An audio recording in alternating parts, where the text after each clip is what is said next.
sok tinggal di gereja aya kipas angin moal bahaya lantaran Yesus teu make celana jero ningsat sia culaget kikian da bubar kabeh.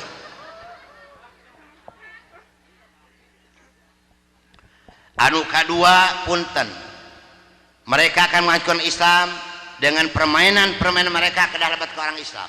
Ternyata betul orang Islam di mana-mana di kota di kampung geus katungkulkeun ku permainan Yahudi yang Nasrani, poho karena waktu ibadah salat, poho karena ibadah nu lainna komo keur ngamamurkeun masjid geus poho sama sekali lantaran permainan Yahudi geus asup ka orang Islam. Contoh, maaf punten naon eta tah permainan anu kartuna bulet-bulet beureum teh naon tah? Tah tukang gapleh ngajawab. Aya tukang gapleh di dieu. Seueur. Naik sia ka dieu naik. Naik. Urang gelut jeung dewek nepikeun ka modal lamun gapleh ajaran Islam. Pang goblok-goblokna jelema, pang tolol jelema lamun ngaku agama Islam anu masih kene nyekel kartu gapleh. Goblok jeung tolol. Saya orang Cina Pak, maaf. Cik perjudian kartu ti mana mimitina datangna. Nah tu orang Islam nu makena belegug. Ti mimiti kiu-kiu, nyuk-nyuk, capsa, jisong, maciok, rumen, gapleh, togel, domino, huahoe, pan Cina dalangna. Nah orang Islam nu makena belegug. Da beda tu tukang gapleh masirahna ge jiga balak genep. Tah biasana dalang gapleh mah di mana-mana ge RT tah. Mana si RT na sina naik ka dieu? Ka dieu. Dewek siap jeung paehna sok. Da kuring dalangna nu keur ngancurkeun Islam. Matak ngabedakeun RT tukang gapleh jeung RT tukang salat gampang. Tinu naon kacirina? Tina leungeun. Leungeun RT tukang salat mah takbirna bareng Allahu Akbar, betul. Sarua tah panjangna sok RT tukang gapleh sina naik ka dieu. Urang ukur kami leungeun pasti anu katuhu panjang 5 cm urut ngabantingkeun kartu. Nah pak lamun aya tukang gapleh maot tong disebut maot haram hukumna modar. Mangga kupingkeun ke bujung ku bapak tukang gapleh lamun mehan balak genep modar sia ku aing. Eueuh tukang gapleh mahan balak genep maot eueuh. Betul. Entong disolatkeun keur antep sina salat sorangan. Entong ditahlilan, entong dipangmacakeun Yasin, anggur pangmacakeun surat Al-Gapleh. Balak kosong, balak hiji, balak 2, balak 3, balak 4, balak 5, balak genep lamun modar kabebeng. Keheul Pak. Kuring rek nanya ka bapak-bapak tukang gapleh. Pak, asal kata gapleh cek agama Islam asal kata tina naon? Goplah, gopilun, poho mau pohokeun, lupa melupakan, lalai melalaikan. Sok tukang gapleh tilah jikiri masjid. Karek 5 menit bujurna jiga nu boga bisul. Nah ari main gapleh si koplok ti isukna ka sore jadi. Kerjongjon main gapleh ngong adan duhur jam 12 kurang 5 menit eureun moal. Moal da jumlahna can 200. Cik perlu gapleh perlu salat. Wa aqimi sholah inna sholata tanha anil fahsai wal munkar. Dan dirikana salat, cuma salat ini mencegah perbuatan keji dan mungkar. Innani anallahu la ilaha illa ana fa'budi wa aqimi sholata li dzikri. Sesungguhnya kami ini adalah Allah, tiada Tuhan yang hak selain aku, maka sembahlah aku dan dirikanlah sholat untuk mengingat aku. Sholat heula bager lain gapleh. Kamu lungker gapleh ngabantingkeun balakeun terus modar. Gapleh digede-gedekeun. Eta kamari Agustusnya Pak RW jeung panitia Agustus sarua belegugna. Gapleh dipake pertandingan si koplok. Ngajarkeun teh olahraga. Olahraga ti mana eta gapleh belegug sia ka dieu naik. Nah teh era kira-kira di hari hana dipanggil ke panitia hareupeun umum karena panggung juara pertama gapleh Bapak Ahmad. Lain juara dan si koplo. Yeuh dengikeun sia ku gegeber tukang gapleh. wah kagok hadiah Pak paling balikna gelut lah adi mah demi Allah Pak keur ngabela agama mah mangga ameng karompok abdi gaduh pangaosan di Kapolres yang di Panglima dibahas ku abdi sadayana Pak dah hukum kedah terangeun sadayana betul lain KUHP kasih uang habis perkara ayeuna hakim naon aya hartina hakim HAKIM hubungi aku kalau ingin menang matak loba hakim terlibat betul dah bener dah Allah mah teu bodoh atuh keheul itu dengikeun ya anu modarna moal ditanya di ku malaikat langsung digebuskeun kana neraka ke orang Nasrani dan orang Nasrani mun modar sok ngagawikeun ka malaikat kadua tukang gapleh katilu tukang nguseup aya koplok tukang nguseup paling sabina juga jair masuk ke naik ka cikuring rek nanya Pak ari nguseup ajaran Islam sanes kan Inggris jeung Prancis da kuring dalangna supaya poho kana waktu ibadah urang brik anak ku agama tukang nguseup dengekeun sakoplok aya tukang nguseup sok salat asar kumaha hukumna cek agama urang lamun dengakeun salat asar man taraka salatal asri habito amaluhu sing sanungakeun salat asar beak tah amal kasayanana pan asar teh indungna poe laporan harian malaikat kalau dina waktu asar gantina poe orang Islam pada asar jam 12 penting mah Yahudi dalangna koplok sok kupas Al-Baqarah hafizu ala sholawati wa sholatil wusta cek Allah jaga sakabeh salat anjeun jeung jaga salat ari wusta teh asar sanes apan titah dijaga ku Allah tah bebenyokeun ka jeung Nasrani sina poho kana waktu ibadah cek abdi ge Pak keur abdi sakola Alkitab demi Allah Quran jeung hadis teh dicirian beureum keur ngancurkeun Islam aneh karena ngarusup digede-gedekeun si koplok ngarawing-rawing bibir batur sorangan gede barusuh hahahuhu hayang sia keur nguseup teh modar gejebur kitu tah di daharna teh ku impun sesakeun kanyutna meh pamajikanna teu leungiteun tinggal ngaer keras keur cocooan oe euheul da nguseup aduh tah kaopat tukang mabok dengekeun sia gageber tukang mabok apan peristiwa Tanjung Priuk Pak ditipuna kunaon ku minuman cek abdi mun ibu jeung bapak terang karena peristiwa Tanjung Priuk demi Allah 3 bulan moal bisa sare diberebetna orang Islam dibasmina orang Islam di jero masjid mayitna disingkupan getihna disebrot ku belandir jero masjid moal 3 bulan moal bisa sare demi Allah pan ditipuna ku minuman nah orang Islam mararabok si koplok ayo nu mabok bisa lempang eta di terminal tinggal di dinya tadi Majalengka eta mah naon eta Kadipaten beda nyeri huntu masih koplok euheul aing mah mangga emutan kibu sareng ku bapa cik orang Nasrani lamun modar di dunyana diasupkeunna kana naon kana peti tamelacek orang Cina pangna bisa ngadongengkeun ka ibu jeung ka bapa baheula mitoha abdi modarna kitu modar dan Nasrani Pak abdi sok bingung lamun mikiran orang Kristen paeh Pak pan orang Kristen paeh sok didangdanan leres leuwih-leuwih ti panganten eta mitoha keur modar meuni lucu make jas make dasi kacamata sarung tangan demi Allah di sapatuan adi bingung Pak ieu teh modar atau mereka ondangan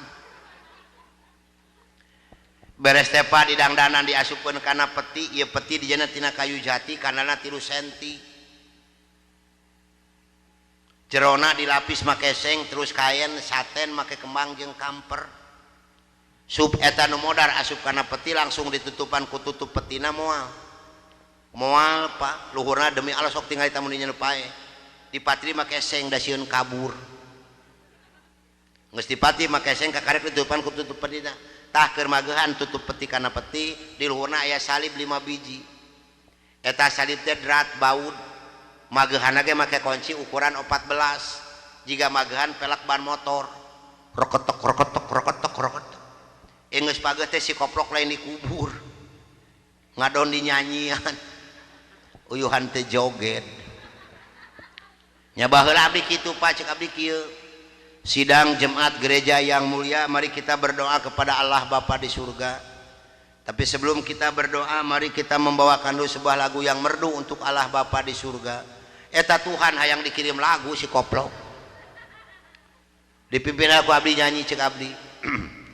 Yesus itulah satu-satunya penolongku yang sungguh. Dia berjanji akan kembali, akan kita semua. Oh, haleluya.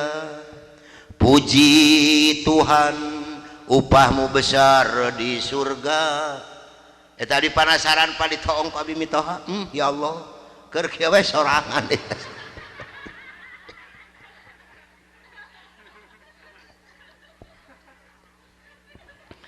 Beres dari nyanyian dibawa ke kuburanana. Di kuburan geus aya liang lahat. Ieu liang lahat demi Allah jerona geus ditemok make bata hareup tukang kiri kanan diperes tera alus rapih pisan. Sub eta peti asup kana liang lahat langsung di ruang ku taneuh moal. Moal Pak Bu da meunang ngalus-ngalus. Demi Allah luhurna di amparan papan, make slup beton 12 mili, dicor make semen jeung pasir. Cik dikubur disimpen, dikubur disimpen. Pangmikirankeun kumaha malaikat rek asupna. Cek malaikat teh koplok sanu modar di beton. Makaning di sorga palu jeung pahat. Paksa malaikat keluar heula dengan pemborong. Begitu kabongkar betonan sel malaikat, ya Allah ieu nu modar masih keneh mawa parahu. Diulak ilik dibuka hesepan malaikat benu, ieu nu modar geus ngagawekeun tadi di beton. Ayeuna parahuna pageh teu katulungan, makaning di sorga eueuh kunci 14. Ngan kabeneran we kamarina aya nu maot pagawe bengkel motor, sugan we mawa kunci 14. Begitu kabuka sareng malaikat, ya Allah masih keneh make seng, daripada cilaka jeung raheut mending gebruskeun kana neraka. Tuh cek keterangan dina Quran yang al hadis nu jadi suluh api neraka naon? Kan manusia jeung batu leres. Kahiji orang Nasrani, kedua orang Islam anu ninggalkeun salat 5 waktu. Inna baina rajuli wa baina syirki wal kufri tarkus shalah. Sesungguhnya batas antara seseorang dengan kemusyrikan dan kekafiran ninggalkeun salat. Al ahdul ladzi baina wa bainahumus shalah. Paman parok naon anu hartosna kieu lah. Antara perjanjian antara kami dengan mereka orang-orang kafir adalah maka barang siapa meninggalkan sholat berarti orang kadek sing waspada sanajan urang lahir tina rahim Islam pakai adan dan ikamah mampu pakai akekah tara sholat mah tetep kafir ngaranna. Betul, kadek sing waspada lebarnya. Jadi kahiji orang Nasrani, kedua tukang mab, katilu tukang us. Ngan tukang nguseup mah punten Pak dipikanya ku malaikat. Keun sina seurih heula si koplok lah. Engke tinggal ngadedetkeun. Kumaha nyahna? Tukang nguseup sana digejeburkeun di ayun-ayun heula. Kumaha ngayun-ngayunna bibir tukang nguseup dikait make eretan teng wajah. Keheul Pak ka tukang nguseup teh. Bae da ieu mah hukum. Urang berik aya tukang nguseup ku pikih. Pak nguseup di balong aya rentenan teu aya. Panggede-gedena renten di balong koplok. Aya unsur judi. Panggede-gedena judi di balong. Cik adek naros ka ibu-ibu. Lamun ibu ngagaleuh emas ka pasar sabaraha kilo bu? 20.000. Ai bapak nguseup di balong sabaraha kilo? 25 sampai 30 tu taroskeun bisa salawe cetang jorowok. Tukang nguseup ta beda ta. Apa eta renten? Cicing di balong lobana 15 jelema rata menangna 1 kilo ewang moal. Aya nu menang aya nu di mana orang mayar make duit sarua jumlahna aya nu dirugikeun seseorang dina riungan eta naon ngaranna? Judi belegu. Mah nyetap kana pikih kenal jadi Islam. Tadi dia puah Islam anu teu ngasaan diteungeulan heula teh. Keheul Pak. Matak punten pangaminankeun. Tukang gaplek jeung tukang ngosep isuk pageto teu eureun sing modar. Amin. Amin tah paeh isukan tah. Lurah isuk ngubur 30 tah. 15 tukang gapleh 15 tukang useup ngeunah tukang gali borongan terus tah lupa tah nu terakhir tukang mabok ya hiji hikayat Pak Bu tukang mabok modar loba tinggi nu anggur merah sabotobir be aku sorangan lek kakeum jajantungna kabakar paru-paruna modar saharita dikurupkeun ku keluargana rengse dikurupkeun di talkinan rengse di talkinan dikantunkeun ti makam 7 lengkah ku keluargana sumping malaikat nakonan saur malaikat man robuka kumaha jawab tukang mabok ha sok taros ke bujung ku bapak tukang mabok lamun ngaliwat ka mana euy pas malaikat terus kadua kali masih kena ngajawab ha kakarek tukang mabok teh mikir oh pangiten teh malaikat teh harus kakuring kunaon pangna kuring maut inget kana anggur merah nu diinum ku manehna pas malaikat harus katilu kali celengkeung teh ngajawabna make lagu Meggy Jet lagu anggur merah tadi punten ka ibu ka bapak punten abdi bangga ka ibu bapana Meggy Jet di Indonesia ieu anu pertama anti keluarga berencana ibu bapana Meggy Jet putrana 26 lalaki sadayana anu bungsu janten penyanyi Meggy Jet pangageungna batur abdi Meggy A, Meggy B, Meggy C, Meggy D, F, G, H, I, Jet terakhir hari Jet ka sabaraha atuh pan ka 26 teuing Meggy ka sabaraha kuring teh nyaho pas malaikat naros katilu kaliman robuka celengkeung teh ngajawabna anggur merah yang memabukkan atuh malaikat benu ditonyok itu kang mabok bledag pas kana irungna war getihna awor-aworan dasar si koplok tukang mabok masih kena bisa ngajawab belum seberapa enggeulan iku malaikat bledag geus riput teu bisa nangtung acan ngajawab kene tambah lagi acek malaikat dasar si deeng mah tukang mabok di dunyana ngan ukur nginum jeung nginum anggur merah tara pernah salat tara pernah puasa ka masjid ge tara necak-necak acan ditewak ieu tukang mabok ku malaikat dipereut jiga anuk meunang nyeuseuk masih kena bisa ngomong teganya geus gebruskeun kana neraka tuman lah nya matak sing yakin kana agama urang inadina indallahil abi lebet agama Islam ngan sorangan anak pamajikan eueuh nu milu kabeh balik ka Belanda milu ka mantan mertua abdi tapi alhamdulillah nikmatna cicing di Islam anu dipaparikeun ku Allah ka abdi kabagjaan ku Allah paparinkeun ka abdi salami 22 tahun ieu alhamdulillah kahiji punten sanes abdi bade ngaguran ka para ulama para ustad sanes mung ieu mah ngasihan naon motivasi abdi tos 22 tahun jalan ieu kahiji teh can gugur tina wudu masih keneh ngadawamkeun wudu sanes abdi hoyong miceun ditahan hoyong peusi tahan teu Pak demi Allah eta tos sunatullah mangga tos eta nyanak di wudu bising kabujeng maut alhamdulillah tos 22 tahun jalan ieu kabahagiaan ku Allah paparinkeun ka abdi abdi teh can pernah gugur ngalaksanakeun salat fardu berjamaah di dalam masjid atau mushola ti mimiti abdi bisa ngadirikeun salat can pernah abdi ngalaksanakeun salat fardu di jero imah kecuali sunnah dan alhamdulillah tos 22 tahun jalan ieu kabahagiaan ku Allah paparinkeun ka abdi teh can pernah gugur ngalaksanakeun salat subuh dan isya berjamaah dalam keadaan apapun cek paribasana abdi gering riput teu bisa nangtung acan demi Allah ngabelan keluarga abdi nu ayeuna ngaluarkeun 2 bungkus rokok gudang garam maparinan ka hansip keur ngagotong abdi ngalaksanakeun salat subuh dan isya berjamaah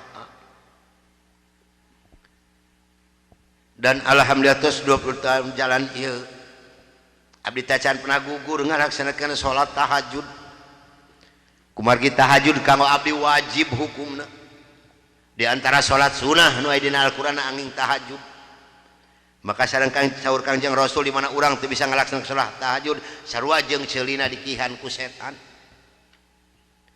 dan alhamdulillah tos 22 tahun jalan ieu kabagian ku Allah parinkeun ka abdi abdi teh can pernah gugur ngalaksanakeun salat sunat duha sareng sholawat ka Kangjeng Rasul maka alhamdulillah dalam usia yang 66 tahun lebih ieu abdi teh can pernah dipapareun panyawat ku Allah sanes abdi hoyong pabuh teu Kumargi piwajang pun guru almarhum pangersang Nuh gitu di mana-mana yang panjang umur, salamet dunia akhirat malibade penyakit kalau kahiji ulah gugur tina wudu kudu ngadawamkeun wudu. Kadua tahajud kumaneh ulah eureun, nu katilu sholawat jalankeun. Alhamdulillah tug dugikeun ka ayeuna. Ari peparinan hidayah ku Allah Subhanahu wa taala. Dan alhamdulillah upami ibu sareng bapak percanten kana iman abdi tos 15 tahun 22 sasi ieu. Apunten 15 tahun 12 sasi hirang 3 dinten abdi monok mung 3 jam can pernah ngasaan sarebeurang. Ieu nikmatna lamun urang tos terang lebetna Quran, tos terang lebetna agama Islam. Kanikmatan nu paberian ku Allah ka diri abdi. Alhamdulillah.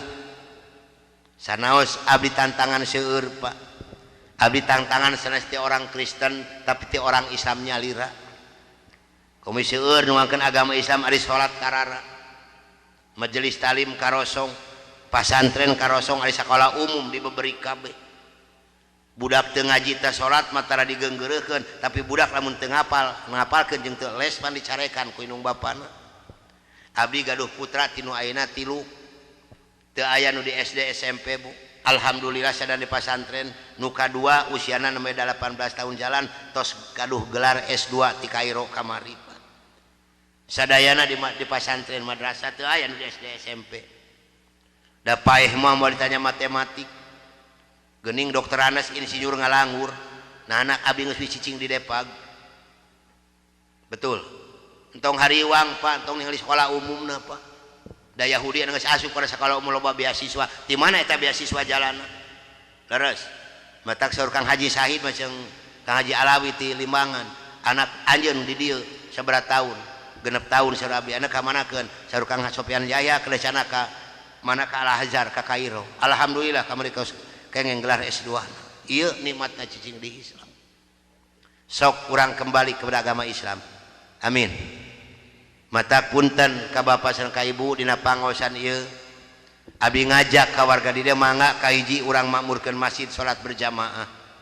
Inama ya'muru masajidallahi man amana billahi wal yaumil. Kenapa saya mengajak untuk memurkan masjid? Dulu waktu saya di Boston, guru besar saya mengatakan begini, kita ini orang Nasoro sebetulnya sudah diambang pintu kehancuran dan kekalahan oleh orang Islam. Kalau orang Islam ini tahu persis kepada senjata yang mereka punya, karena Islam mempunyai senjata yang dahsyat. Senjata yang dahsyat orang Islam bisa mengalahkan atom, nuklir, bom dan sebagainya. Senjata apapun yang dibuat oleh tangan manusia yang ada di muka bumi ini akan kalah dengan senjatanya orang Islam. Apa senjata orang Islam yang dahsyat ini? Adalah doa. Mengaku pas Quran yang hadis. Islam teu boga bedil, Islam teu boga bom, Islam teu boga nuklir, Islam teu boga pesawat tempur, tapi Islam punya doa. Nah, doanya orang Islam yang dijabah oleh Tuhannya yang pertama, di mana orang Islam melaksanakan sholat 5 waktu berjamaah di dalam masjid, terutama sholat pada subuh dan isya berjamaah. Upami di Islam anu mayoritas beragama Islam terang karena eta dalil sholat subuh jeung isya berjamaah demi Allah di muka bumi ieu moal Yahudi jeung Nasrani. Amin. Kahiji berjamaah, kadua pasantren eusian jeung madrasah, katilu tina baca Quran di tiap bumi nanti maghrib duka isya, nu kaopat majelis taklim seueuran demi Allah moal Yahudi jeung Nasrani di muka bumi ieu. Amin. Kapungkur keur abdi sakola kitab sieuna ewati ku 4 perkara. Sok mamurkeun masjid. Amin. Ieu atos 2 jam kirang teraskeun. Betah keneh moal nunutan kiat salikna daek nambahan mayarna. Hahaha. Hayong terang riwayat abdi lebet agama Islam dibahas ke urang ngaleueut heula.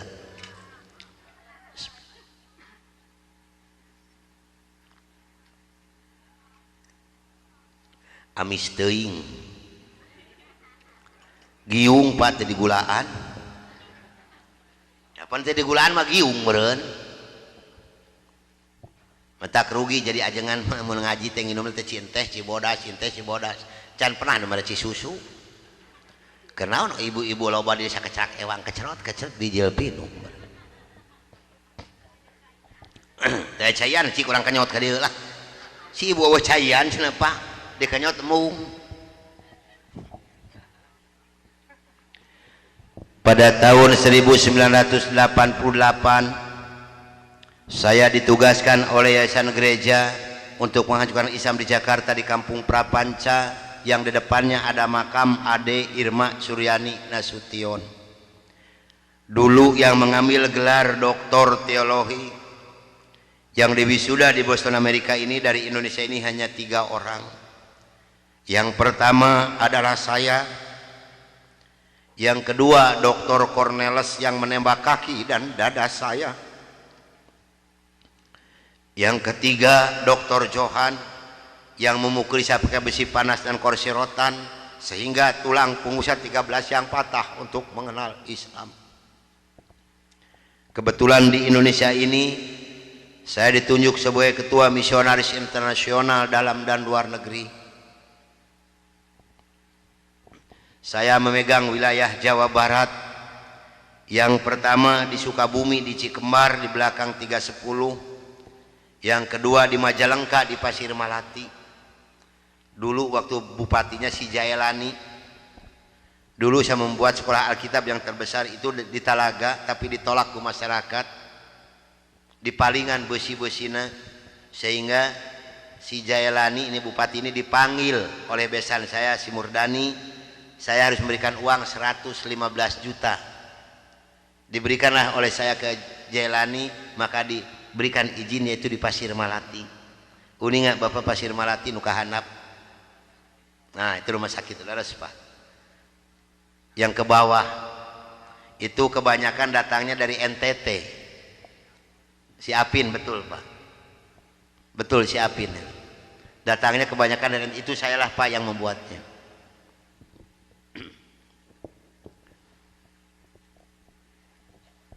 Dan saya membagi-bagikan kekayaan untuk mengiming-imingi orang Islam masuk agama Nasrani dengan uang, pakaian, beras, indomie, susu, gula pasir, dan kebutuhan hidup sehari-hari. Maka jangan salah, kalau ada orang Islam yang menggadaikan akidahnya masuk agama Nasrani, ini urusannya bukan keimanan, tapi urusannya beteng bising teu nyatu. 26 provinsi saya jelajahi ke pelosok-pelosok desa untuk menjajakan agama saya door to door. Dulu tugasnya untuk mengajarkan Islam yang pertama adalah Pulau Jawa, Jawa Barat, Jawa Tengah, Jawa Timur. Yang kedua Kalimantan, yang ketiga Pulau Sumatera, yang keempat Sulawesi. Yang paling harus hancur oleh Nasrani yang dibina di Amerika ini, yang dikasih tanda merah adalah Jawa Barat. Kenapa Jawa Barat yang harus hancur pertama? Karena Jawa Barat adalah basis pasan. Mangga ibu serang bapak milarian ke Jawa, ke Sumatera, ke mana ayah henteu pasantren juga di Jawa Barat. Mual ayah di Jawa Barat ke gunung-gunung, ke leuweung tos seueur pasantren, betul. Di Jawa aya ge ararageng, jeung orang Jawa mah gado-gado. Sakeluarga agamana 4 macem. Karena orang Jawa mah tos ditipu kayak dengan Nasrani, diolok akidahna nyata ku kiju jeung roti. Maka orang Jawa diberikan hadiah oleh Belanda satu negara, yaitu negara Suriname. Itu orang Jawa sadar termasuk rud kulit, turunan orang Solo. Itu hadiah dari Belanda. Begitu saya punya tugas mengajukan Islam di Jakarta, terbentuklah satu rombongan 15 orang, termasuk di dalamnya saya, Dr. Cornelis dan Dr. Johan. Berangkatlah dari Bandung jam 12 malam dengan sebuah kendaraan kijang. Yang pegang setir di sebelah kanan saya adalah Dr. Cornelis. Dulu tugasan untuk mengajarkan Islam ini, saya mohon maaf pada ibu dan bapak yang hadir malam ini, barangkali ada yang kampung halamannya saya sebut, saya mohon maaf yang sebesar-besarnya. Sayalah orangnya yang dulu pada tahun 82 mengasuhkan umat Islam, membuat gereja di Cipatujah, Tasikmalaya, di Kampung Muncang Kohok dan di Cineam, di Kabupaten Kuningan, di Cigugur, di Cisantana dan Sukamulya, yang membuat rumah sakit Kawaluyaan dan membuat Guha Maria adalah saya. Di Kabupaten Indramayu, Kampung Eretan dan Kampung Haurgelis, di Kabupaten Ciamis, di Panawangan, di Cisuru dan di Cikupa, di Kabupaten Cianjur, di Ciranjang, Palalangon, Pasinangka, Gunung Halu, Calincing, di Kabupaten Subang, di Pamanukan, di Banten, di Malingping, di perbatasan antara Cikijing dengan Majalengka, di Kampung Subang, itu anu kakanan panu aya masjid itu Agung Gumelar, itu saya membuatnya Pak. Di Kabupaten Bandung, di Banjaran, di Arjasari dan di Gambung Ciwidey. Namun alhamdulillah setelah saya diberikan taufik dan hidayah oleh Allah Subhanahu wa taala, saya belajar dan kembali saya mengajar mereka agar mereka kembali ke jalan yang benar, kepada agama yang Allah ridhoi. Inna dina indallahil. Saya mohon bantuan doa dari ibu dan bapak yang hadir malam ini agar saya diberikan kekuatan oleh Allah Subhanahu wa taala. Karena yang paling sulit untuk disampaikan kembali oleh saya, maaf, 2 kabupaten. Yang pertama Kabupaten Kuningan di Cigugur, ini sekitar 45% lagi. Insya Allah tanggal 16 kalau tidak salah, sekarang ada pengajian ke sana. Di sana sudah ada bangunan, sekarang ada sekolah tinggi ilmu Al-Quran, madrasah sanawiyah aliyah. Kalau di bawah gereja, di atas masjid, di atas gereja, di bawah masjid di Kuningan ini Pak. Perkembangannya sudah bagus, tinggal 45% lagi. Yang kedua di Cianjur, di Ciranjang. Kenapa ini sulit untuk disampaikan kembali Pak? Maaf, karena kedua kabupaten ini dananya dipasok per bulan 1,6 miliar. Ini untuk 2 daerah Pak. Kemarin seorang letkol dari Kodam mengatakan kepada saya, Pak Kiai, betul-betul Nasrani ini jahat. Kenapa Pak? Kalau kolonel saya katakan 8 miliar setiap bulan dikirimkan ke Indonesia untuk mengajukan Islam.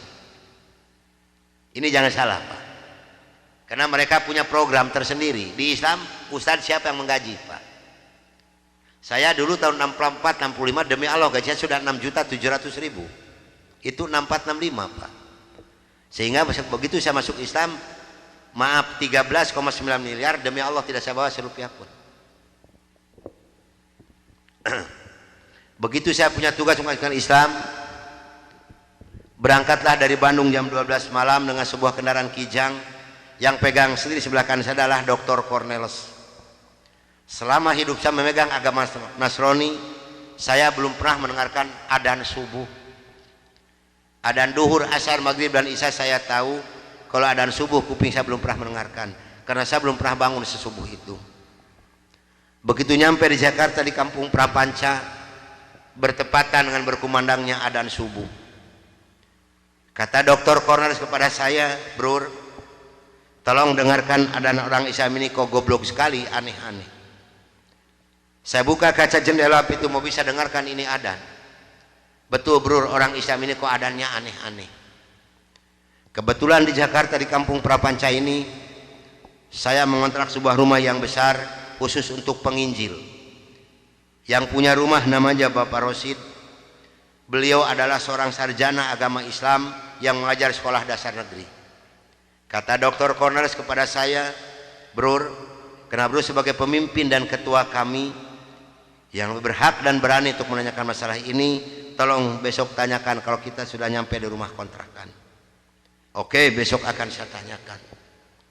Begitu saya nyampe di rumah kontrakan, kendaraan saya masukkan ke dalam garasi dan sebagian barang-barang diturunkan. Kira-kira jam 7 pagi, Pak Rosid ini keluar dari rumahnya mau mengajar. Karena kebetulan rumah yang saya kontrak dengan rumah beliau bersebelahan, hanya terhalang oleh satu jalan yang kecil. Begitu saya lihat beliau sedang menyalakan sepeda motornya, saya memberanikan diri menghampiri dan menyapa beliau. Kata saya, "Selamat pagi, Pak." "Oh, selamat pagi, Bapak Pendeta. Kapan datang dan apa kabar?" "Baik, Pak, dan baru saja saya tiba." Ngobrol punya ngobrol. Akhirnya saya memberanikan diri kepada beliau menanyakan tentang ajaran agama Islam. "Pak, apakah boleh saya bertanya kepada Bapak tentang ajaran agama Islam?" Dengan senyuman yang manis, muka yang cerah, beliau memberikan jawaban kepada saya. "Silahkan Bapak Pendeta." Dengan senang hati dan kedua tangan saya terbuka, insya Allah apa yang akan Bapak Pendeta tanyakan akan saya jawab. Mari Bapak Pendeta kita ke dalam rumah. Jangan ngobrol di luar, lebih luasa kita ngobrol di dalam rumah.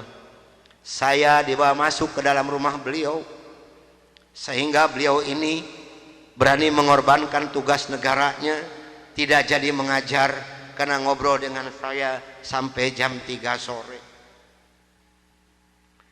Yang pertama sekali saya tanyakan kepada beliau adalah tentang azan. "Pak, kenapa orang Islam ini kok adanya aneh-aneh?" "Aneh-aneh bagaimana Bapak Pendeta?"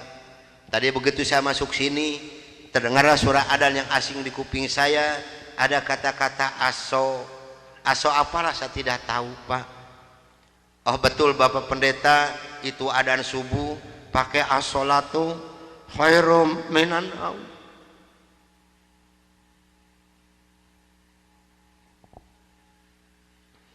"Apa artinya, Pak?" Beliau memberikan jawaban kepada saya, "Lebih baik sholat daripada..." Bukan semakin tertarik kepada Islam, tidak, tapi saya semakin membenci. Kenapa? Karena iri di dalam hati saya. Kenapa orang Islam ini berani meninggalkan tidurnya untuk melaksanakan ibadat kepada Tuhannya dengan kata-kata yang ada di adzan ini? Maka timbullah kata-kata yang keluar dari mulut saya yang sangat dan sangat menyakitkan Bapak Rosi dan umat Islam yang lainnya. Kata saya, "Kalau begini orang Islam ini lebih goblok lagi. Kapan molornya kalau sholat melulu?"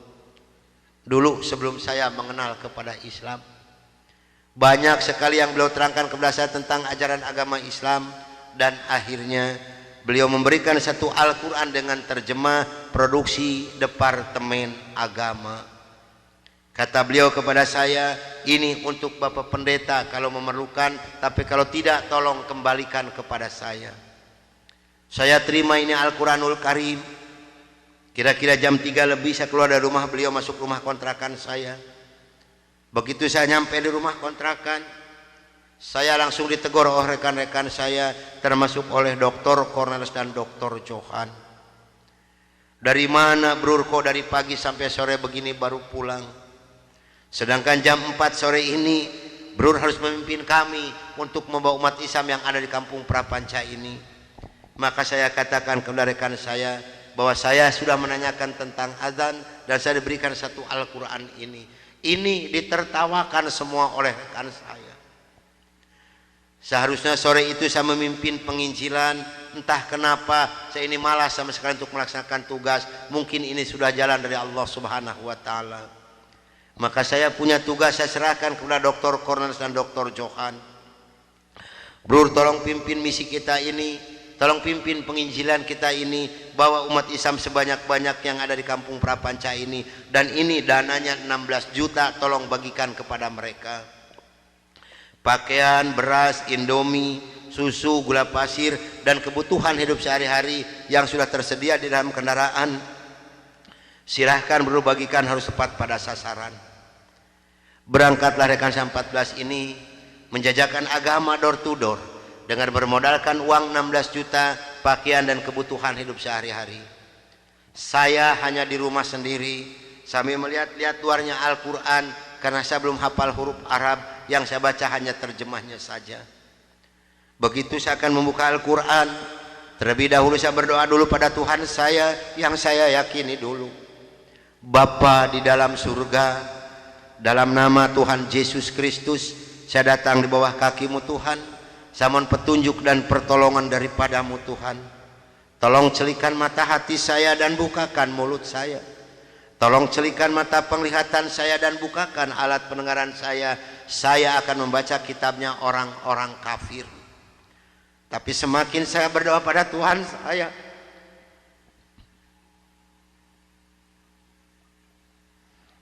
semakin terbukalah dalam Al-Quran ini. Ini suatu keanehan yang nyata di dalam kehidupan saya. Karena saya bingung membuka Al-Quran ini dari mana pertamanya. Begitu saya membuka Al-Quran langsung surat Ali Imran. Di dalam surat Ali Imran ini timbul kembali keanehan yang kedua di dalam benak saya. Kenapa dalam surat Ali Imran ini kok hanya 2 ayat yang diberi tanda merah, yang lain tidak ada? Yaitu Ali Imran 85 dan 102. Ini kalau ibu dan bapak percaya pada iman saya, selama 3 bulan kurang lebih saya tidak pernah merasakan tidur. Hanya membolak-balik membaca arti daripada 2 ayat ini saja. Disitulah taufik dan hidayah masuk pada diri saya.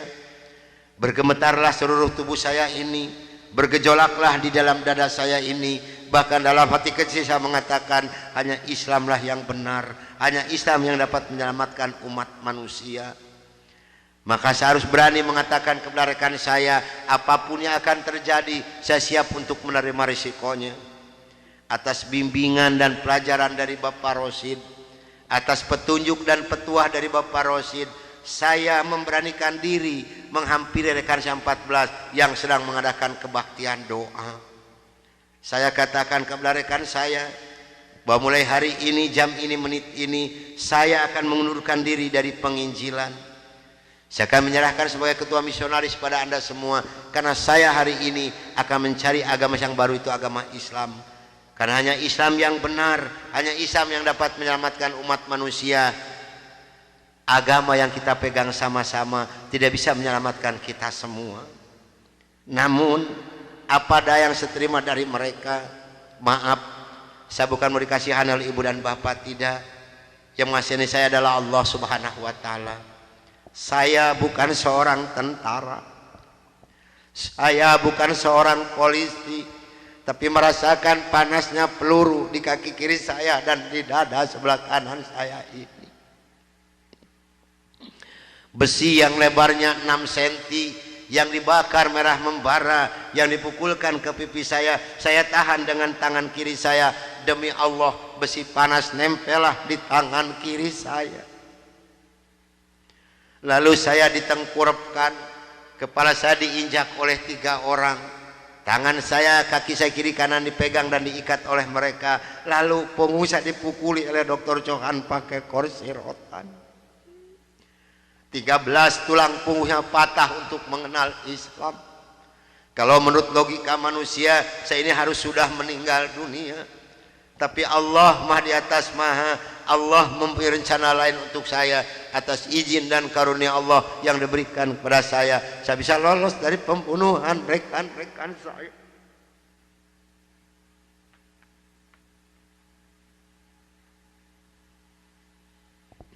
Sambil merasakan panasnya di kaki kiri saya dan di dada sebelah kanan saya, pedihnya di tangan saya, ngilunya di punggung saya loncat keluar dari rumah sambil berteriak mengucapkan La ilaha illallah Muhammadur Rasulullah. Padahal ini asing di mulut saya. Belum pernah ada seorang pun yang mengajarkan kalimat thayyibah di dalam mulut saya ini. Belum pernah sekalipun saya belajar kalimat thayyibah di dalam mulut saya ini. Ini maunah yang pertama Allah berikan melalui mulut saya. Dan alhamdulillah saya mendapatkan pertolongan dari seorang cim-cim yang beragama Buddha. Saya dibawa masuk ke dalam rumah beliau. Lalu baju saya digunting karena jadi satu dengan kulit. Lalu yang bekas luka besi panas dari dikocrotin pakai kecap oleh beliau.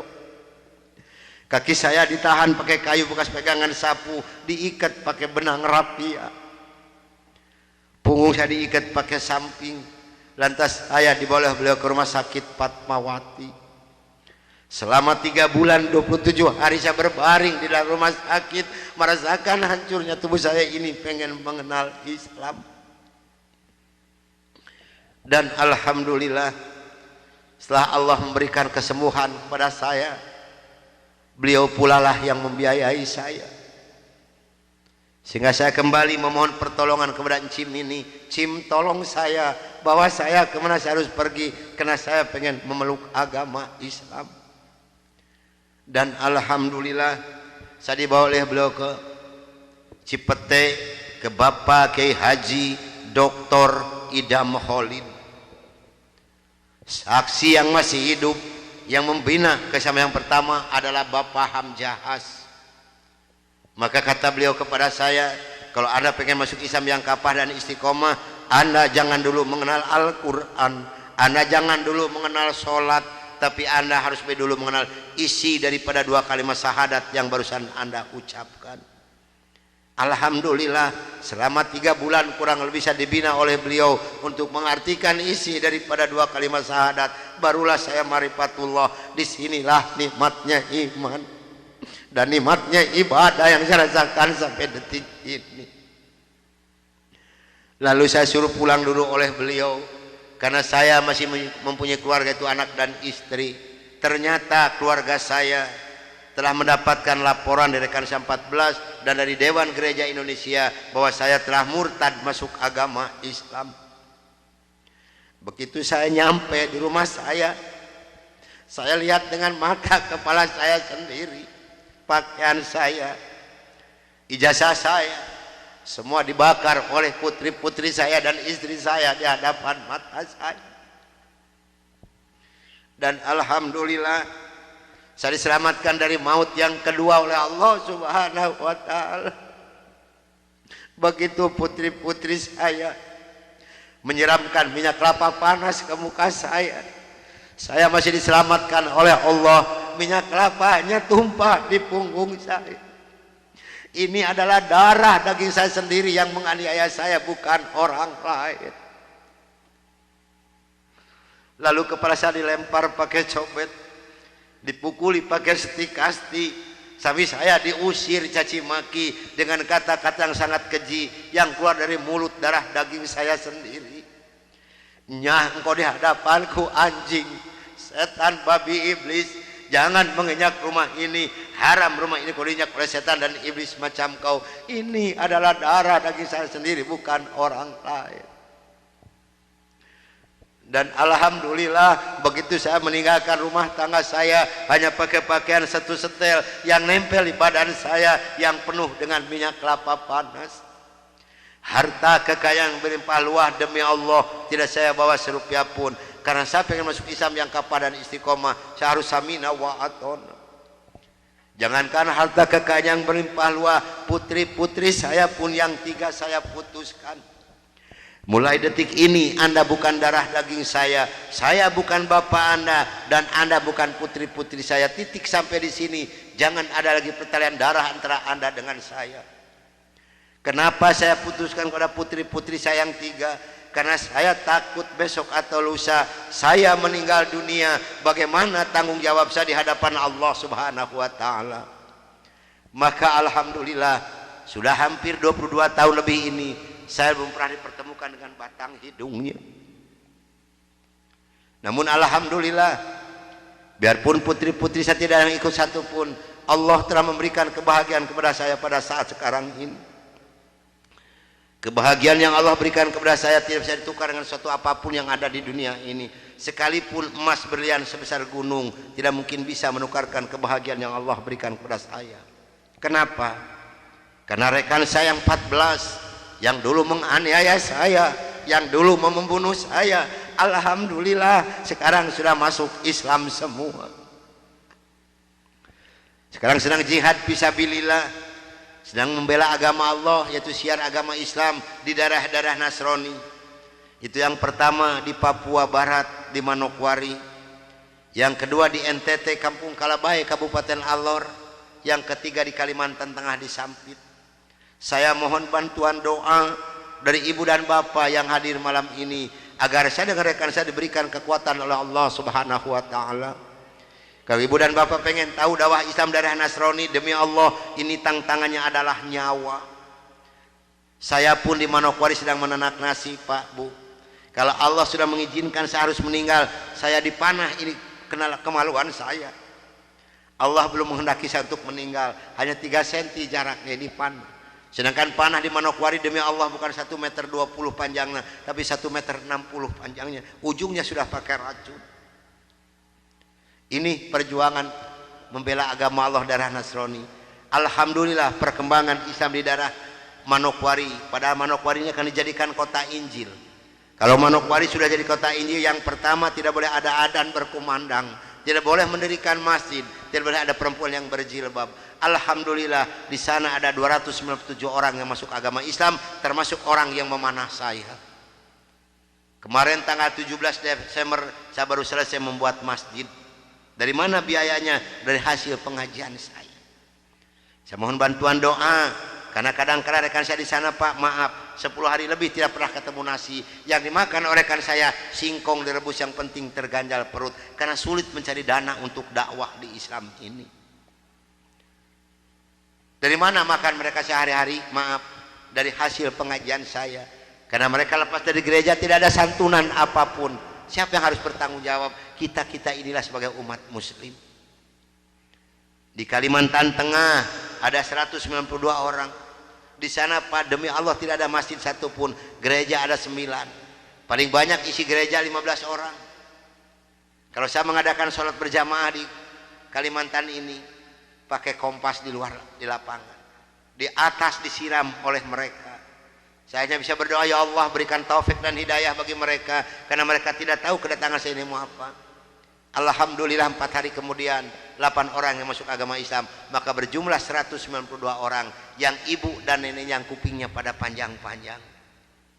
Saya mohon bantuan doa, karena saya sedang membebaskan tanah untuk pembangunan masjid. Mudah-mudahan Allah memberikan jalan untuk saya untuk melunasi tanah di sana, untuk pembangunan masjid di sana. Nah, hadirin ikhwatul iman rahimakumullah yang hadir malam ini, barangkali, tapi sebenarnya saya mohon maaf yang sebesar-besarnya, barangkali ibu dan bapak mau ikut berjuang membela agama Allah, menyisihkan sedikit rezeki untuk pembebasan tanah di Kalimantan ini, insya Allah hubungi saya. Tapi yang penting adalah doa, karena doa lebih dulu nyampe di hadapan Allah subhanahu wa ta'ala. Nah, hadirin ikhwatul iman rahimakumullah, itulah mungkin tausiah saya yang saya bisa sampaikan malam ini. Mudah-mudahan ada manfaat guna untuk ibu dan bapak.